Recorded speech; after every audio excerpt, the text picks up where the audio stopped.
Well, hey everyone, happy Thursday. Welcome to So What, the Marketing Analytics and Insights live show. I am Katie, holding up Chris and John. There you go. Yeah, and down. Exactly, and down. She's back after kayaking over Niagara Falls. I'm back. You know, the biggest thing that we both got from vacation was cold. So I'm still trying to eradicate that.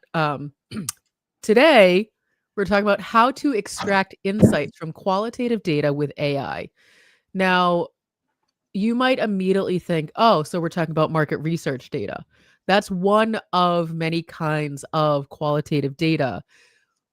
Analyzing qualitative data is a specialty up until now.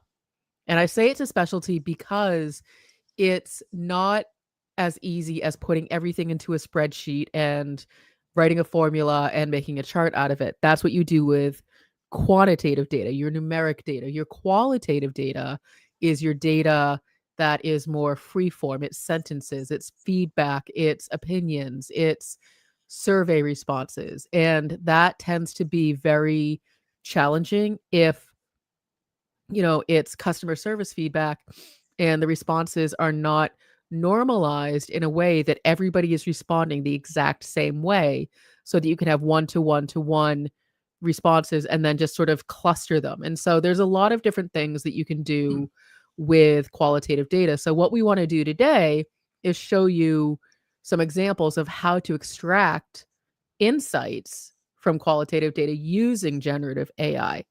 So Chris, where should we start? Well, I suppose we should start with huge surprise, the 5 Ps, right? Which you can find out more about in our new AI strategy course. Go to trustinsights.ai/AI strategy course to hear Katie talk about that for about 2 hours. Why would we want to do this? What's our purpose, Katie? So our purpose, well, it can go a couple of different directions, but for the sake of the show, let's say the purpose is we want to understand what our customers or our audience is saying about us on a social platform, or we want to understand the pain points of our customers. What are they reporting in our customer service portal so that we can fix them? Those kinds of things. So essentially, we want to understand what people are saying so that we can resolve it, so that we can take some action with it. Got it. Okay, let's do this. Let's take a very concrete problem. Hey, we want to sell more of our AI strategy course. We want to sell more of this. And so how would we go about finding information about this? So we know what the course is about. We know it is meant for leaders or people who want to be leaders in their companies around AI and setting strategy. So logically, we should probably understand who that might be and where they might be talking about this. Now, the good news is we've done a lot of this work already. So the second P, people, has largely been solved. We have solved that with our ICPs that we talked about in a past episode of the live stream when we built a sales playbook that contains our different ICPs. So our first step in this process would be to say, where would our ICP be asking about this? So let's go over into Google's Gemini, and I'm going to attach our sales playbook, which is this. We want just this one here. And we're going to say something pretty straightforward. We're going to say, based on our sales playbook and the ideal customer profiles in it, we want to sell more of our AI strategy course, which is called the AI Ready Strategist.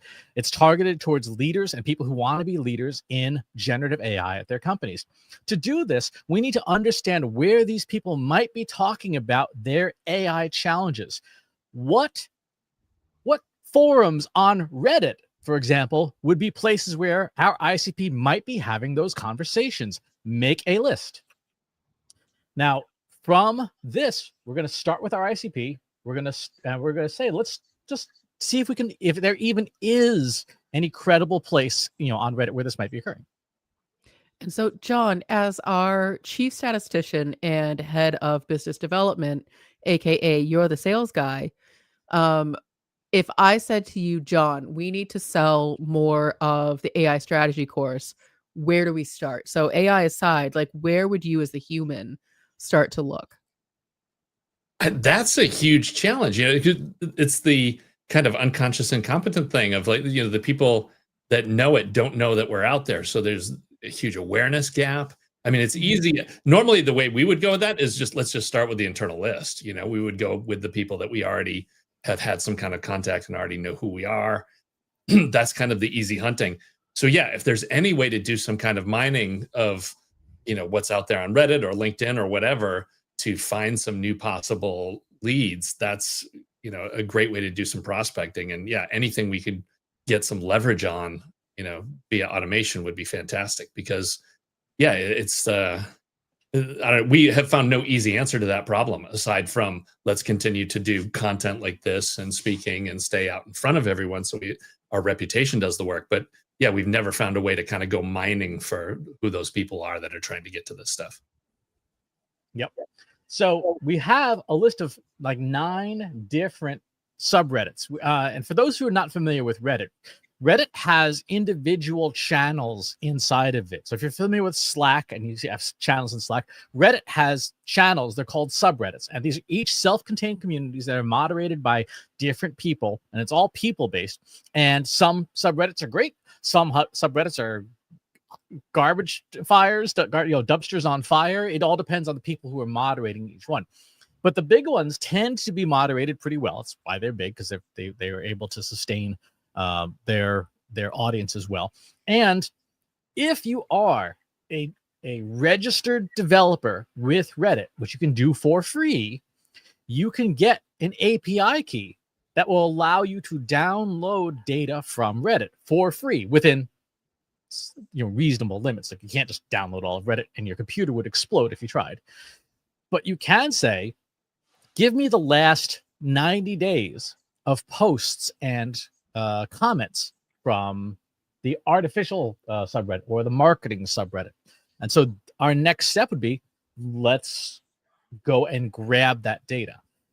Now, this is the hard part, because you have to be good enough at generative AI to have Gemini or ChatGPT or Claude or whoever you use write you the code to do this. You don't have to code it yourself, but you have to be able to articulate, I want you to build me an app in Python that will use my Reddit API key to download the posts and comments from the subreddit and put it in a form I can use. Is this where you would use a tool like Google Colab to write the code? You could. You can do it straight up in regular Gemini or ChatGPT as well. Okay. Or you could do it in a coding environment. So all the major services have dedicated coding tools. Gemini's is called Code Assist. OpenAI's is called Codex. Claude's is called Claude Code. Not particularly imaginative, but there you have it. But all of them you could do that. And even in regular Gemini, if I was to start a new chat here. So it doesn't matter where you're doing it, as long as you know what instructions to give. Exactly. So let's do a very quick example. Today, we're going to write a Python script in Python 3.11 that's going to be a command line application.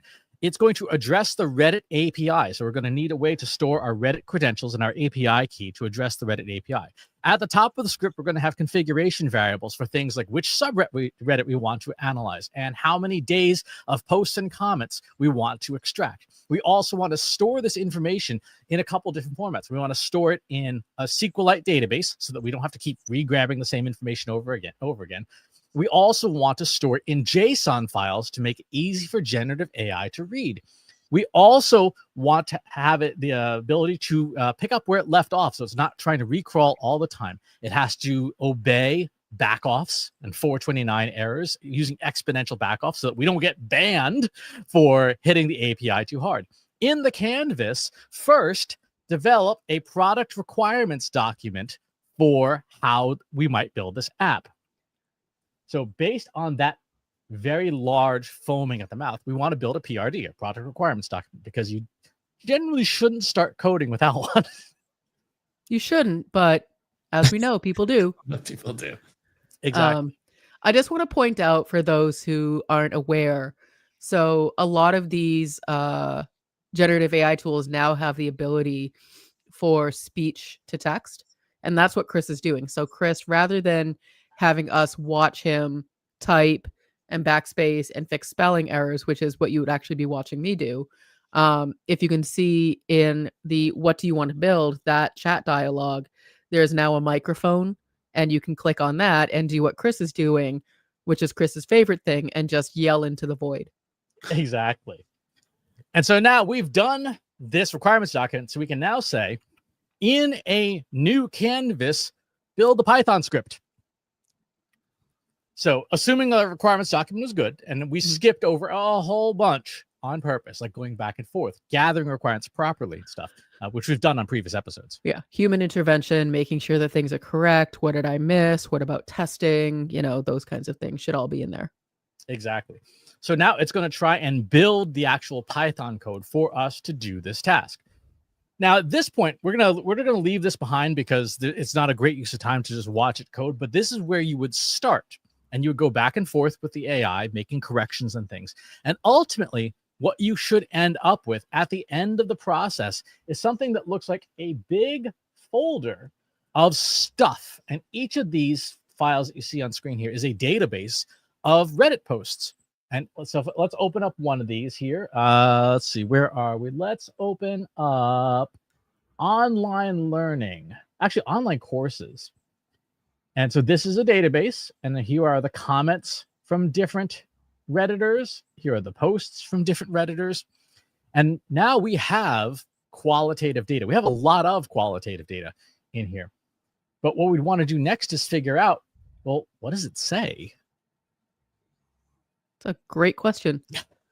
Well, I think, no, but jokes aside, I feel like that's where a lot of people get stopped, because it can be so much information, and trying to read. It's one thing to read through it. It's another thing to read through it and also identify patterns and categories. And that's where generative AI is going to be really helpful, because you can read through a big body of text, which is essentially what you have. But then to make sense of it and to do something with it is the difficult part. Exactly. So in my folder, because remember I said I want JSON exports of this data, which means it's something that a machine can read.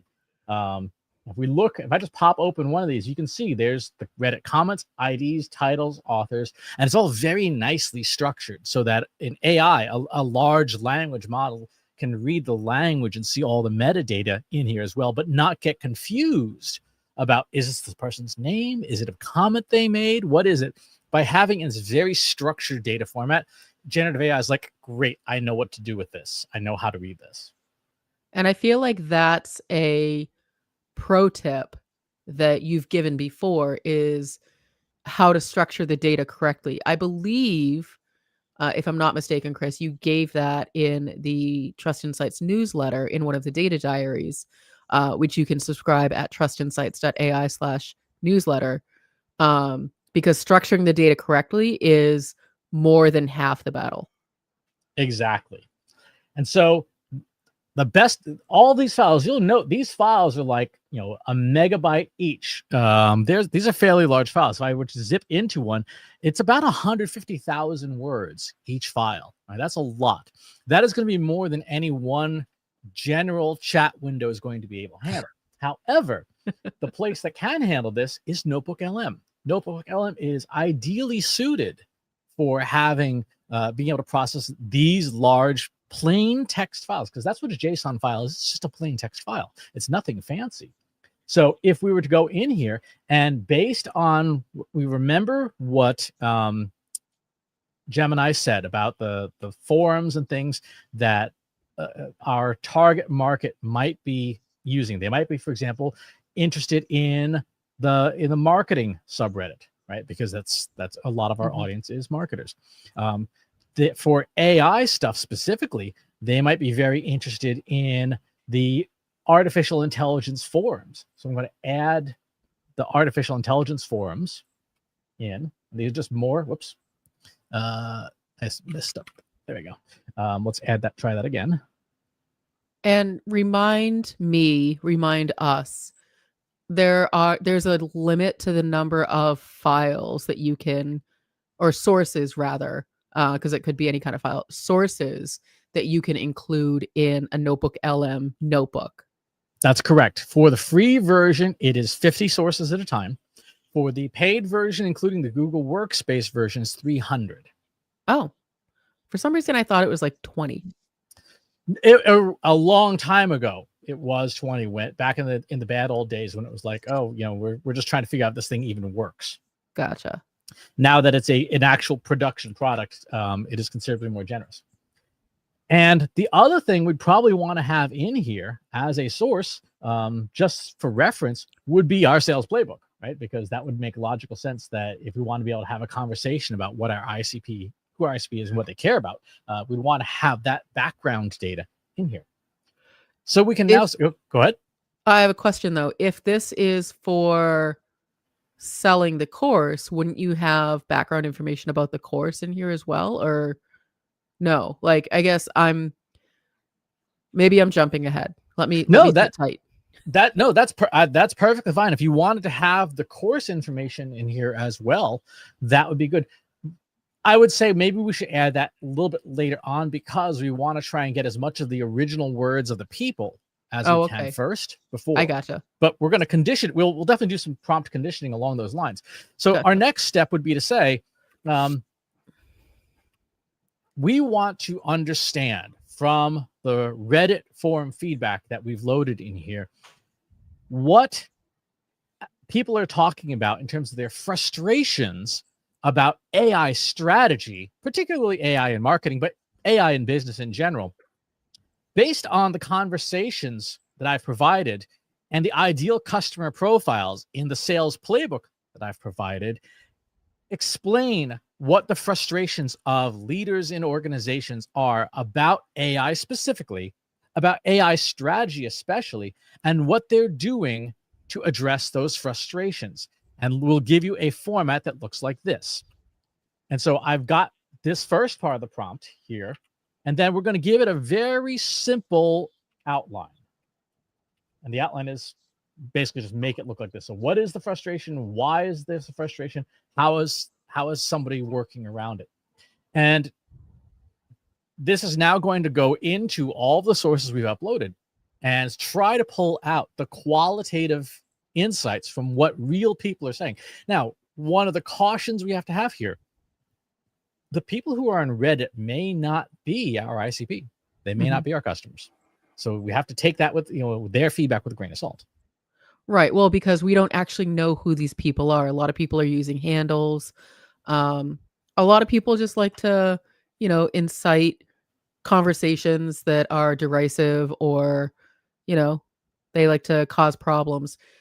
So I would say, I think it's a good starting point. I don't think it's something that we would use as the end all be all. I wouldn't say to John, okay, I have a list of, pain points that we need to address with our services. Go out and start selling these exact things. But I think it's good directionally. And that is exactly where we're going to go, because you've identified a pretty clear direction that you want to head. Like, we want to know if it's our ICP. So here comes the list of frustrations. And let's just take a look at these really quickly. And let me hide our side panels so that we have a bit more viewing room here. Lack of clear AI strategy and overwhelm. Leaders are often overwhelmed by the rapid pace of AI. Frequency high. Frustration, difficulty demonstrating AI ROI and measuring impact. AI reliability, accuracy, context, and ethical concerns. Skill gaps in talent upskilling in AI data. Internal process inefficiencies and conflicting stakeholder feedback. So those are the things that it identified from the conversations. Is like, yeah, this is what people are pissed at about their AI strategy. Now, what we would do, let's go back to our regular Gemini, attach our sales playbook, and say, from the following qualitative information that we received from Reddit forums, analyze it from the perspective of our ideal customer profile interested in buying our AI strategy course called the AI Ready Strategist. Re-rank all of the complaints in the most likely probability that they would be relevant to our ICP, because what people say on Reddit may not reflect what our ICP actually cares about.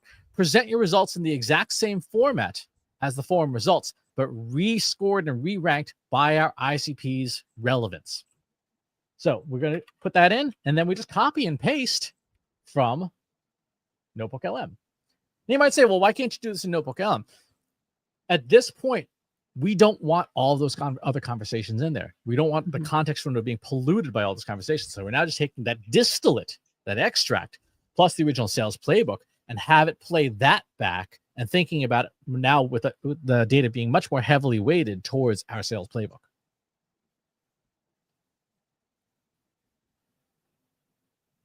This is now the time for barbecue recipes. Yeah. Well, and John, I always, and when we're talking about like the sales playbook and sales in general, my first question is always like, does this jive with the process that you use or that you were taught? How jarring is it to be using generative AI for your prospecting when, for the past however many years that you've been doing it, it just hasn't been an option? Yeah, well, and that's the thing. Like, this is just completely revolutionary. It's just a matter of time before people figure out how to really take full advantage of it. But this is the kind of thing that, a C-level person would go and just read 10 articles and then make up their whole opinion on how it's all going to go. So the fact that you're digesting hundreds of thousands of posts and actually getting, an accurate picture of what the world is like, it's just a whole different world, because so many sales decisions in the past, as far as prospecting, people won't admit it, but it just is going solely on gut. They're just like taking a random sample of 5 and going from there. And so that's why there's so many crashes and burns, in that process. And so this can change everything. So we have our results now. We have from our ICP, Strategic Sarah, which is one of the ICPs in our sales playbook, the re-ranked frequency by the pain points that our ICP would have: lack of clear AI strategy and overwhelm. You have a course for that. Difficulty demonstrating ROI, reliability, accuracy, and context and ethical concerns, skill gaps in upskilling, and internal process inefficiencies. So it's interesting that those are in a slightly different order, but it makes sense because this is our ICP that's talking to us now. Mm-hmm. So now we can go to the actual course page, right? If we go to our AI Ready Strategist page. I will say, I also, in case you were curious, Chris, for easy use, I created a Notebook LM about the course, which is in the client services, our internal account, to get all of this information. Excellent. So I'm just going to take the publicly available data, which is what's on the outside here. I'm going to feed this in. I'm going to say, here are the contents of the course landing page. How well does this landing page address the frustrations of Strategic Sarah as outlined? If Strategic Sarah read this landing page, rate it on a scale of 0 to 10 about how relevant it would be to her frustrations and how compelling it would be for her to take this course. So we'll put that in, and we'll put in the landing page text. And we're going to see what Strategic Sarah. Wow, that's really... Well, I didn't know I was getting graded today. Man.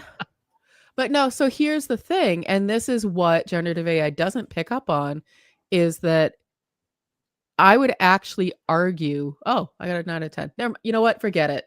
None of my arguments are valid. I was getting so ready to like go on the defensive and defend my choices, but it's a 9 out of 10. We're good. No, what I was going to say, in all honesty, is what generative AI, or what you couldn't pick up on and put in, but we could get, was the transcript from the overview video that's on the landing page that explains a lot of these pieces. That's what's not in here, but we could add that in. Exactly. So it says overall Relevance, 9 out of 10. Compellingness, 9 out of 10. How the landing page addresses it. Lack of clear AI strategy, the TRIPS framework. Difficulty demonstrating ROI, the ROI calculator. AI reliability, the 6C framework, right?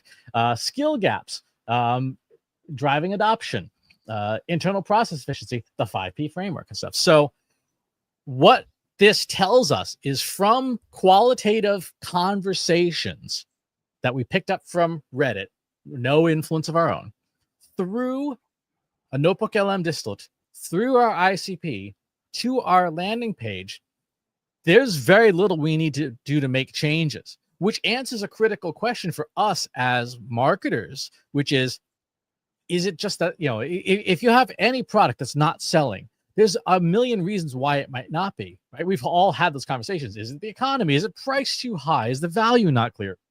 What this tells us, this knocks some stuff off the table. This says the course is relevant. It's clear to this person who is our ICP that we validated through data in the past. The material in the course is not out of alignment with what they want. And so now we can take that whole lingering doubt, like, was this any good? It's off the table. It is good. It's a very clear fit. Whew. Thank goodness. I really was like gearing myself up to get all kinds of defensive. So I'm glad that I don't have to do that now. That takes a lot of energy. It does. Now, here's the question. What if it's price? How would we know? John, sales guy? The sales guy takes a hard line on that. And it's just like the only way you do that is, your wins and losses, actual people with actual money. You can do studies and figure out, what the odds of it out there, or compare it to other things that are out there and sold, but there's kind of no substitute for actually beating on it. So I'm interested if Chris has got a take on this, if he's got an angle that we can run with this. Oh, I'm sure he does. And of course I do. Of course you do. And okay, so is this where I get defensive? No, this is where we go back to the well, and we go back to Notebook LM, right? Let's that is really large on my screen. Let's start a new notebook. And now, instead of having the marketing stuff, let's take in stuff from the online courses forums for people who make courses, the e-learning forums for the people who are designing courses and things. And we're going to start with a very simple question. We're going to say, based on the Reddit conversations from these different forums, what are course creators discussing and debating about pricing? How do they set pricing? How do they determine what a fair market value for their course is? And what strategies do they seem to follow? So let's start with that. And let's just see what the conversations, because this is about 90 days worth of conversations. That's what I have my script set to download, because I feel like anything older than that, and given the economy and the macro perspective, things change really fast. So we want to figure out, like, is it a case where we're out of alignment with pricing with what the rest of the industry is doing? And if so, can we justify it? So we see impact of price on student commitment and completion rates. A theory that courses priced too cheaply might lead to lower student commitment compared to more expensive degrees. Let's make this a little bit bigger here. There we go. Low payouts from marketplaces like Udemy, where one user reported making an average of $4 a sale and questioning the product's worth. Price hikes and hidden fees from SaaS platforms, precede pricing plans. The overall expense of high-tier LMS solutions. How they set pricing. Focusing on business outcomes, market research and competitor analysis, direct user engagement, cost of platform features, perceived value for content presentation, tiered offers and bundling, leveraging free content and trials, platform choices and hosting models, diverse marketing and sales approaches, enhancing engagement to justify value and stuff. So we now have a wide variety of different ways to look at this issue from what other course creators are saying. Mm-hmm. So let's go hit copy, go back and hit paste and say, let's say we want to sell more of our course. It is currently priced at a premium value of $14.99. $1,000. I knew it was going to do that. That's not premium. Yeah. Based on this, we know that there are certain segments of the audience that will not be able to afford this. So what we want to do is understand Strategic Sarah and what she might be willing to pay, and then some of the feedback from other course creators about the challenges they've run into in course pricing, and try to reconcile the two perspectives for the purposes of understanding how do we price this course to maximize the overall revenue generated from it. So we put in that prompt, and then we add in our Reddit conversations, and we see what generative AI comes up with to see if there's a middle ground. And so I can tell you a little bit of my thinking about why it's priced at $14.99, because, I have heard, oh, that's a lot of money, or, is it fluffy and am I going to get something for it? If you are new, if you haven't heard of this course, in the course, there are over 20 downloads. And by that, it's frameworks, exercises, checklists, templates. Plus, there's about 8 hours of instruction, walking through with exercises. And so when I did basic, like super basic, back of the envelope math, and I said, if I take one download, like the ROI calculator, and I sell that for $99, which is a really inexpensive price, or even like $59. If I take $59 as a price point, or $99 as a price point for each individual download, multiply that by how many downloads, that's way more than the price point of the course. And so in theory, you're actually getting everything bundled at a discount with instruction versus buying everything individually. So that was my logic for coming up with the pricing, in addition to Chris, some of the research that you did internally in terms of course pricing, those kinds of things. But just as some context, it wasn't an arbitrary, I'm just going to sell it for this much. There was thought that went into why it's priced the way it is. Exactly. So Gemini says, based on the profile of Strategic Sarah and the insights from other course creators, the current price point is well positioned for the core target audience, right? It's insufficient on its own to maximize total revenue. It says, take a tiered pricing structure. Strategic Sarah's perspective, why it works, right? It's priced based on business outcomes, what course creators recommend for B2B sales. It's for a corporate budget. Sub $2,000 course is a standard professional development expense that often doesn't require complex proofs, unlike a $10,000 consulting engagement, which we also do. Perception of quality. The premium price signals a premium strategic product. A cheaper course might be perceived as tactical rather than strategic, making it less attractive to her. So the price for Strategic Sarah is not a barrier. Do not lower the price for this ICP. Woo, thank goodness. Now, when we look at the course creators, tiered offering and bundling, this is the key to unlocking new revenue, different access levels or extension courses. So the AI Rise Strategist, this is the flagship product, the Strategic AI Toolkit, which essentially is taking just pieces of the course and essentially unbundling it into its own thing, or having accelerators and bundles like, hey, get 5 seats for the price of 4, etc. So it goes through and says, here's what we know the market is working in the market based on Reddit conversations, but reconciled with the fact that this is squarely targeted at our ICP. Which makes sense. And so if you go to that second option of unbundling and rebundling things, that's really interesting. The way I had been looking at it was I would take the individual modules in the chapters and re-record those as mini courses, mini lessons. This is much in terms of overhead and resources, this is way easier and something I could probably put together tomorrow. So if we want to sell just the toolkit, we could absolutely do that. So, just for context, for those who aren't aware, this all started with our AI toolkit, which is a white paper download, but it doesn't go into the detail and the templates that this strategic AI toolkit would. That's actually really smart. I like that. And stay tuned because that's coming. So I have a question about that because I've been wondering about this. Yeah. Here is a copy of our lead magnet, the AI Ready Marketer, which is a precursor to the course that contains a lot of these materials that you targeted for the Strategic AI Toolkit. Should we stop giving this away as a lead magnet and instead charge a much lower price for it? Because it does contain substantially similar content to the actual course.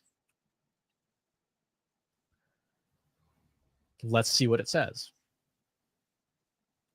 I would argue that this is still valid because it doesn't actually create the templates. It just sort of talks through the frameworks themselves, whereas the $3.99 bundle would actually be the templates themselves. In the free download, you have to do the work. In the $3.99, I've already done the work for you. I'm wondering, though, and this is just my personal curiosity, whether we should or not. It says, no, you should absolutely not stop giving away the AI marketing strategy kit as a free lead magnet. It's strategic value. Charging for this kit would be like a high-end restaurant starting to charge for its menu. I think I that's love that fair. analogy. The value of the lead is greater than a small sale. It's your best qualifier. Someone who downloads a 26-page PDF is not a casual browser. They are likely your ICP. It builds brand trust and authority. So the free kit gives them the what, the paid toolkit gives them the how. So reposition the free lead magnet, keep it exactly as it is, call it the DIY toolkit, define the paid product, which is the accelerator pack, and then that leads into the upsell for the full course. I like it. I could also see if somebody purchases the accelerator pack. The accelerator pack, and then they're like, okay, I still want the course. They could get a bit of a discount on the course because they got the accelerator pack. But I mean, those are all things that we could work out in the background. But I was thinking along these lines, but this is a different angle. And I really like this because it actually takes a lot of the burden off of me to recreate the wheel. Exactly. So putting the course aside for a minute, what we've done today is identified from our ICP where the qualitative data that we might want lives. Then we've extracted it using code generated by generative AI to build the tooling we need to actually grab the data and pull it in. We then have generative AI process that data. We put it into a system like Notebook LM, which is like a library, to extract insights from the data because the data is just too large for a regular AI model to handle. We take those insights, we put them back into regular generative AI against our ideal customer profile and say, validate these insights. Are they real or are they fake, right? Or do they not align with what we know to be true about our ideal customer? It came back and said, yes, these insights are relevant, but in a different order because of the nature of the strategic Sarah, as she's called in the playbook. And then we say, here's the product we want to optimize. Based on the insights from conversations, is this product aligned with the marketplace? And that's where we got the tiered bundling and stuff like that. And then we went back and we validated more pieces of our marketing strategy against both our ICP and the real world conversations. What's useful about this approach is that it is grounded in reality. We are not asking generative AI to make things up. We're saying, here's real data from real people. And here is our ICP from real people and real things. And here's our real actual course with all this real information. Create strategies, tactics, execution methods, and measurements of success. And if you want to get the course, go to trustinsights.ai/AI strategy course. I recorded it before I got sick, so you don't have to suffer through that. Exactly. So that's one of many ways to extract qualitative data. Now, there's so many other ways and so many other data sources. Let's say you're a company that maybe you're a B2C company and you have a restaurant, right? So an example, let me put out Ostanya Barricada in Kiev, which is a very popular restaurant. It is half restaurant, half museum. You'll notice on here that there's Google reviews. And these are, all the different reviews that have happened on the site. Guess what you can't do from Google Business? Export the review data. Exactly. It sucks. It's awful. You can't do that. But what you can do is you can turn on your screen capture utility. I'm going to turn on, I'm using Camtasia Snagit. I'm just going to hit screen record, and I'm going to click, read, and so on and so forth. And we'll just do a page or two of this, not a ton, but we can look here and read this. Most relevant reviews. Did I miss any there? No. Okay, let's hit stop. Now I've got qualitative data. So I'm going to take this. Let's take this to, I'm going to use Google's AI Studio just because I know it's very reliable about this sort of thing. And let's take this video file and let's drag and drop it straight into Gemini. Oh, I need to drag to my desktop first. There we go. And desktop. There's my file. I'm going to say, from this video, create a transcript of the reviews. The transcript must contain the reviewer's name, the reviewer's star rating, the estimated date of the review based on today's date. Today's date is September 11th, 2025. The review text and the review sentiment. Produce your results in JSON format with each of these fields as a key and the appropriate corresponding value. Let's see. Did my thing go to sleep? It did. It went to sleep. Let's try it again. It turns out that the application I wrote to do that, if it doesn't fall asleep, it eventually consumes all of the available memory on my computer. This is a slight memory we haven't fixed yet. Transcribe the following reviews from this video. The reviews include the author's name, the review text, the date inferred, and the star rating, and the sentiment of the review. You'll have to infer the sentiment and calculate the estimated date of the review based on today's date. Today's date is September 11th, 2025. Return your results in JSON format with each key and value corresponding to the fields I specified. And let's go ahead and hit run. I think Google reviews is a really good use case. The one that always springs to mind for me is if you have a customer service like support system. You get a lot of emails back. Even if you don't, we get emails back about the newsletter. We get emails from people who just want to tell us off. We get emails from people who want to tell us things that we're doing well. All of that is qualitative data that we should be able to do something with. And I think that's where we kind of get stuck as well. It all just lives in my inbox. So what do I do with it? Exactly. So here we can see it has gone from a video of me scrolling into a JSON file that we can now work with in generative AI. If we didn't want to do that, we could say, now reformat the JSON as a CSV. And from here, it's just going to take that, reorder the data, and it's going to put it into a CSV format, which you can then take into your Excel spreadsheet or your Google Sheets or the system of your choice. I like to start going with JSON first because it tends to perform better and have fewer errors. But you can try to skip straight to CSV files, but it's generally better to start with JSON first. And so now I've got my CSV file. I could just download this sucker and start working with it. Mm-hmm. If you are a SaaS company, right, and you care very much about Capterra, and maybe let's say you work for, let's just pick ZipRecruiter.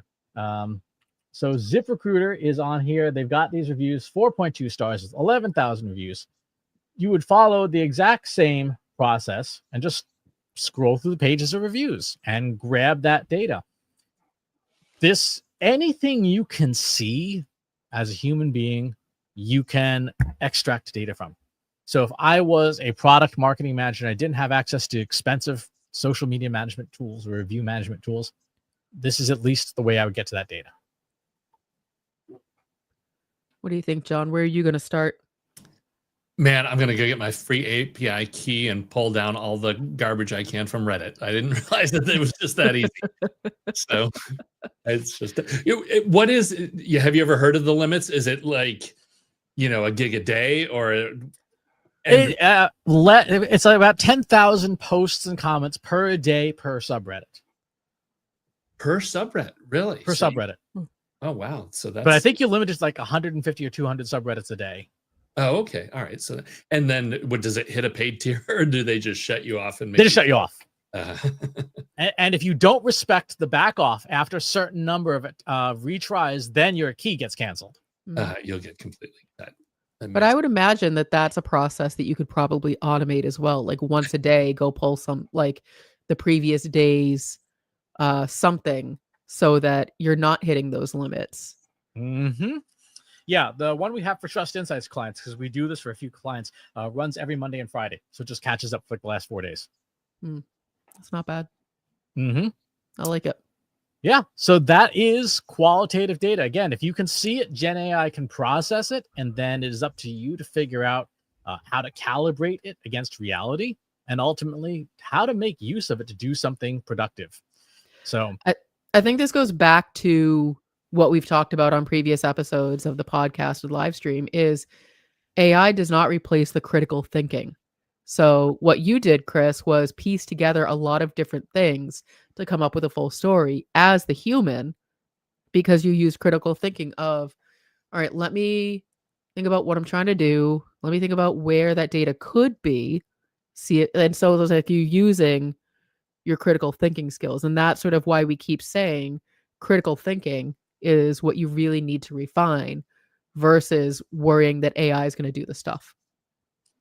exactly. And being thoughtful and methodical in your process. Yeah.